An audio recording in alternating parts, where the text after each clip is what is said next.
Bueno, como todos sabrán, la toxoplasmosis es una enfermedad que está lamentablemente en la sociedad bastante mal comprendida.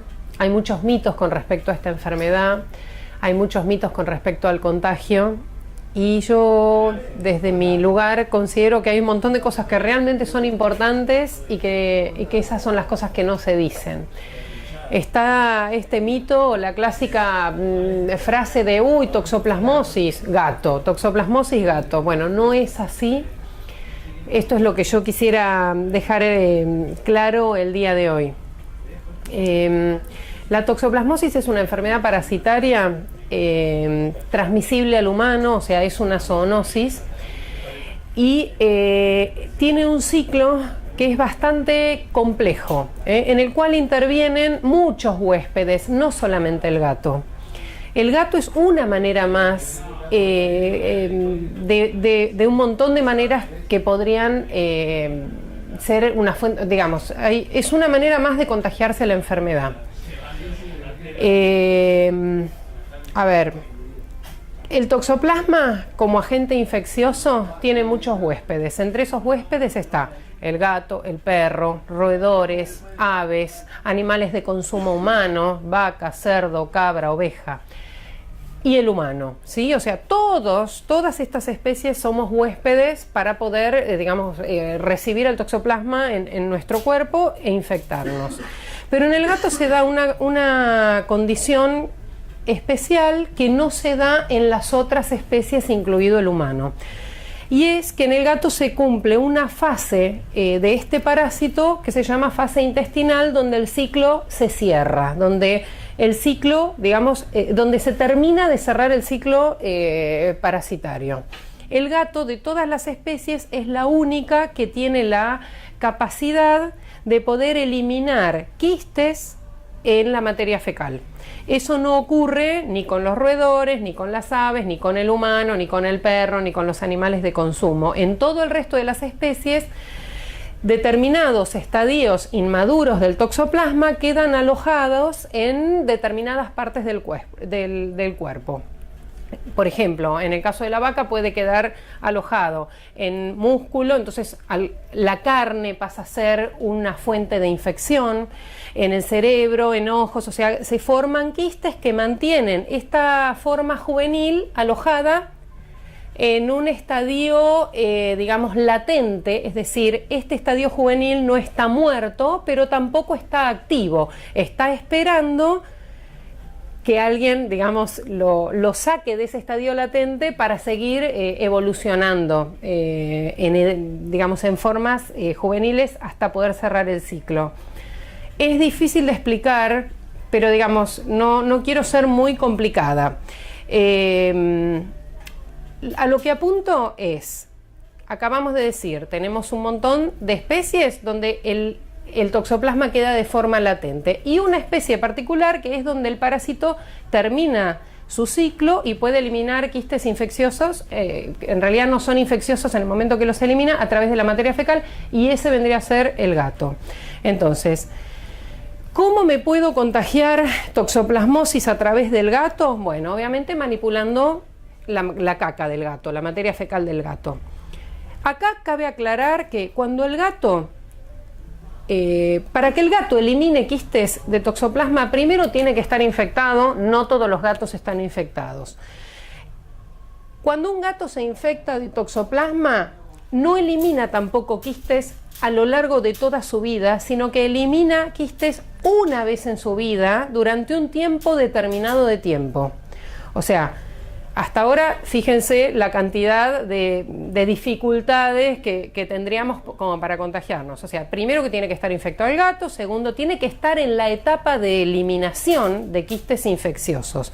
Tercero, cuando el gato defeca y los quistes están en la materia fecal del gato, esos quistes en principio no son infecciosos porque requieren de estar en contacto con el aire, con el oxígeno del ambiente durante entre 1 a 3 días para esporular y convertirse en una fuente de infección.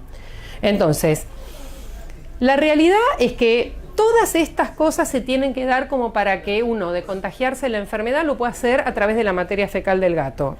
hasta acá vamos, claro. ¿Qué tengo que hacer como para prevenir en el caso de tener un gatito y ser alguna persona de riesgo? Digamos, si tengo miedo, bueno, ¿cómo me tengo que cuidar? Bueno, cuando uno manipula las heces del gato, obviamente tratar de que no esté más de un día en la bandeja sanitaria. Obviamente después de manipular la bandeja sanitaria del gato, me lavo bien las manos, no me pongo a cocinar después de haber limpiado la bandeja del gato. A ver, fuentes de contagio, yo creo que más que la misma bandeja del gato podría ser, por ejemplo, tener una huerta, vivir en el campo, tener una huerta o tener un jardín donde yo pudiera hacer trabajos de jardinería o consumir verduras, donde pudo haber venido un gato o mi propio gato o un gato de afuera, haber defecado ahí. Entonces, eso, por ejemplo, es más probablemente una fuente de infección que tener un gatito en casa. ¿Por qué aclaro esto?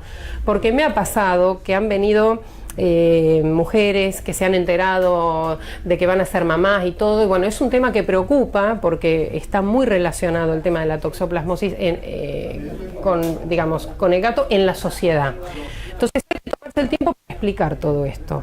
Realmente, como les dije antes, el resto de los huéspedes que pudieran tener los quistes en los tejidos, por ejemplo, la vaca, cerdo, cabra, animales de consumo humano, digamos, eso es muy importante que se cocinen bien los alimentos, ¿sí? Porque es una posible fuente de contagio la carne que no se termina de cocinar bien.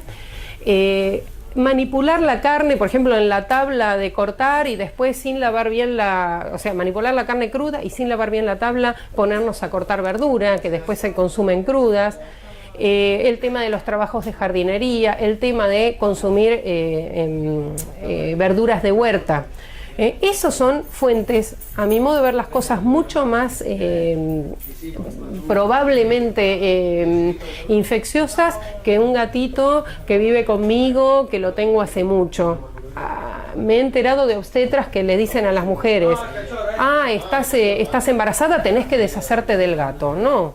Y de hecho, para el que tenga la menor duda, hay pruebas serológicas para hacer al gatito, para ver, digamos, si está en una etapa donde pudiera estar infectado y en una etapa de eliminación de quistes o no. O sea, al que tiene más dudas todavía, se le puede aclarar que se puede estudiar el gato.